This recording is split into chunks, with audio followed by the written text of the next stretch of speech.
and welcome back to Senior Savvy Cannabis. This is Catherine Goldberg. Thank you for joining us for our very first episode of the new year. If you've listened or watched before, you'll know that I am very, very pro-cannabis for a lot of different reasons. However, I would be doing a disservice to you if I did not bring up some of the not so good sides about cannabis. So we're going to have a brief discussion today about something that people in the cannabis industry really don't want to talk about, but that needs to be talked about, and it needs to be understood by weighing out the risks and rewards. So today I want to talk about something that's called Cannabis Hyperemesis Syndrome. Emesis means vomiting.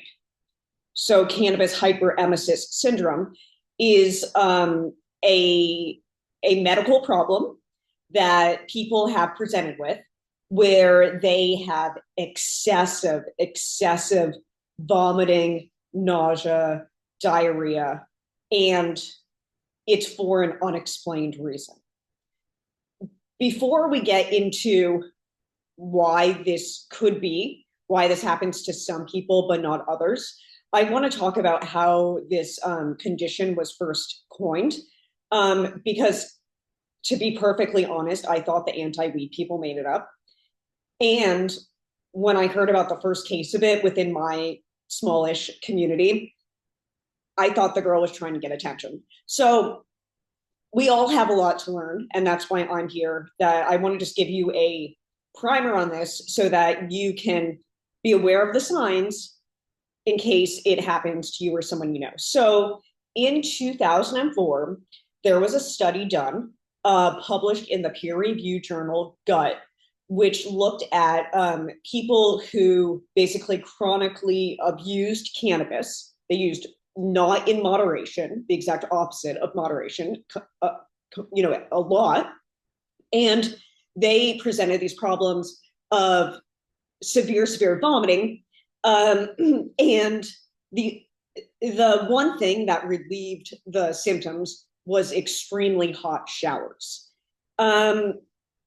So if we're thinking the same way, which we might be because you're watching this video and you seem cool, you'll think it's a bit paradoxical that cannabis, which has been used to treat nausea and vomiting for thousands of years, causes nausea and vomiting in healthy individuals. That's because things can be used too much. And basically what's happening with some of these individuals is that when they consume cannabis for, let's say, a decade daily, the cannabis builds up in fat cells. It gets stored in fat cells.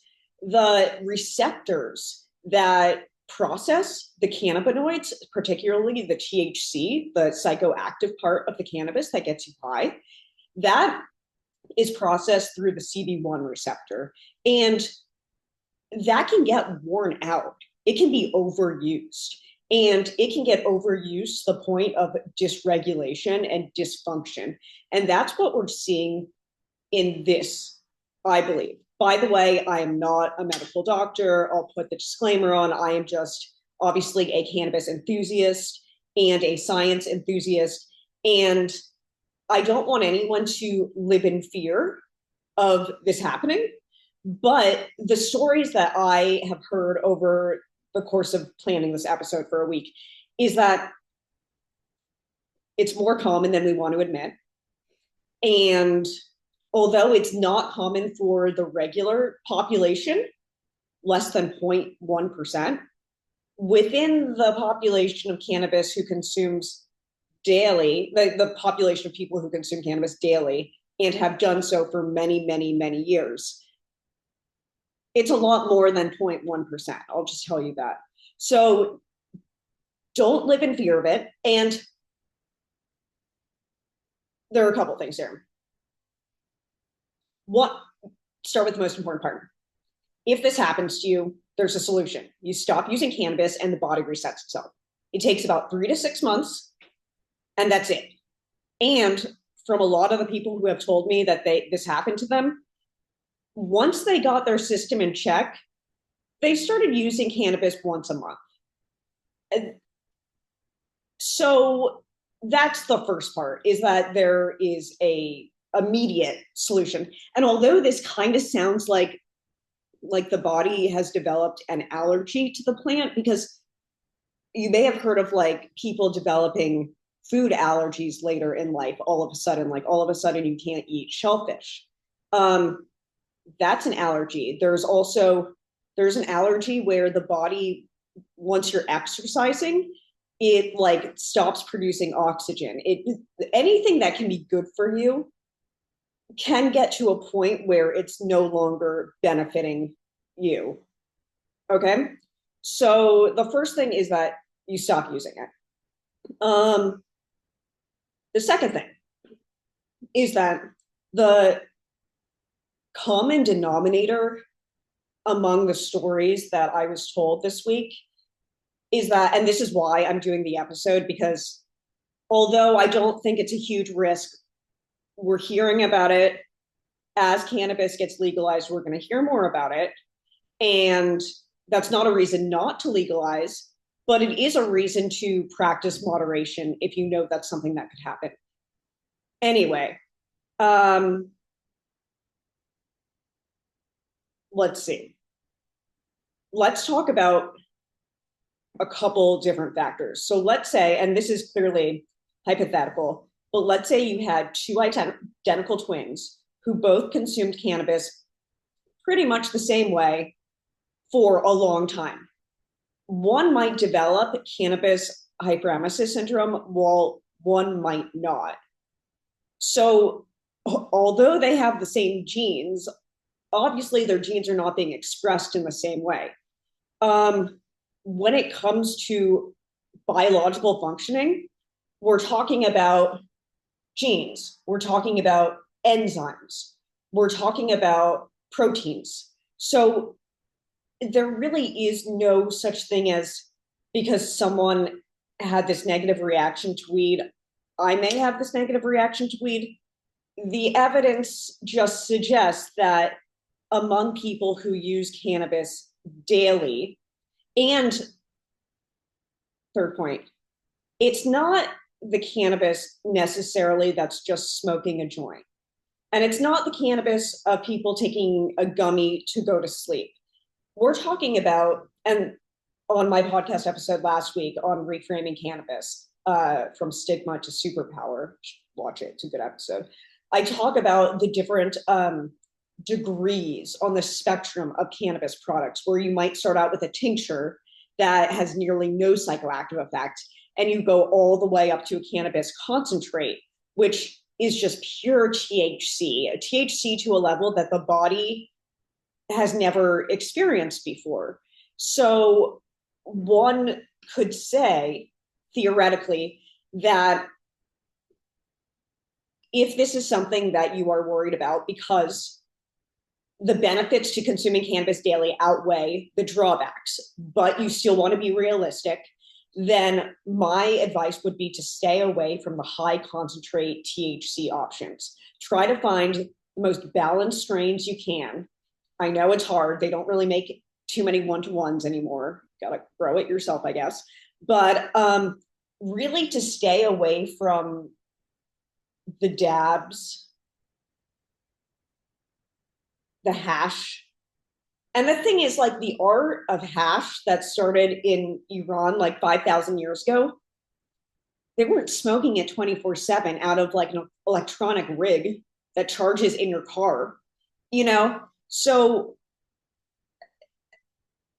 there have been media outlets who have used this syndrome to, I think, scare people and to use it as a reason why cannabis should be demonized or not legalized or looked at in a negative light. And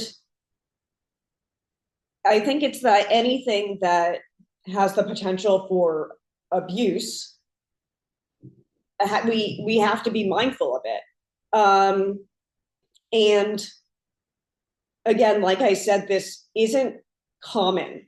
It's not common, but as the country gets on board with legalization, and as people start consuming more frequently and hence building up their tolerance, needing perhaps products that are higher in THC, perhaps for medical issues, then it's just something to be aware of.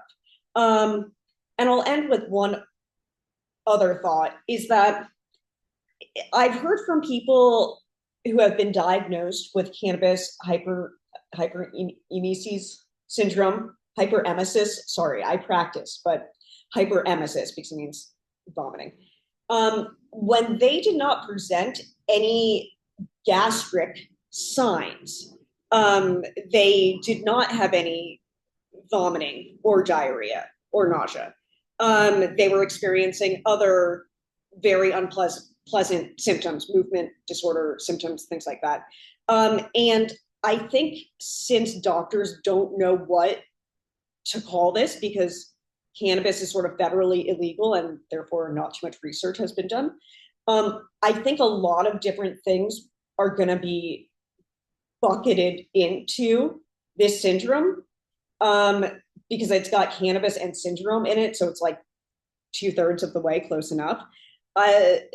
We're going to have to get into more of the scientific mechanisms behind why this occurs, but the evidence suggests that cannabis for some people over an extremely long period of time at high concentrations can become toxic, and not toxic in the fatal way, toxic in the very unpleasant vomiting way. And the solution is to stop using cannabis. And it usually takes about 3 to 6 months for the body to reset.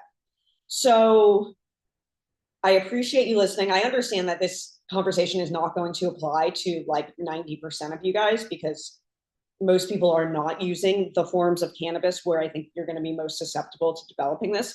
But the reason I brought it up and everything is because all the people I heard from were like dumbfounded. They went to doctors for years, which sounds like a nightmare, besides the symptoms, because doctors just going doctor to doctor to doctor and having no answers seems wildly frustrating. And no one put together the dots that the daily cannabis use was causing these other dysfunctions in their body. And once they stop the cannabis use, the other things resolve themselves. So if you are experiencing whatever negative symptom and you are a daily cannabis user, I would suggest, for the sake of relieving yourself, to cut out the cannabis and to see what effect that has. That's it. So I'm still going to go ahead and say that the benefits outweigh the risks, but we have to talk about this. And this makes me think we also probably need to do an episode on cannabis use disorder, which I used to take offense to, but it's a thing because anything that triggers dopamine without effort can be addictive. And of course, this is after the addiction because now we're into the vomiting symptoms and stuff. So I hope it gives you something to think about. And I promise I'll talk about something more exciting and positive next week. So thank you for joining us, and I'll see you then.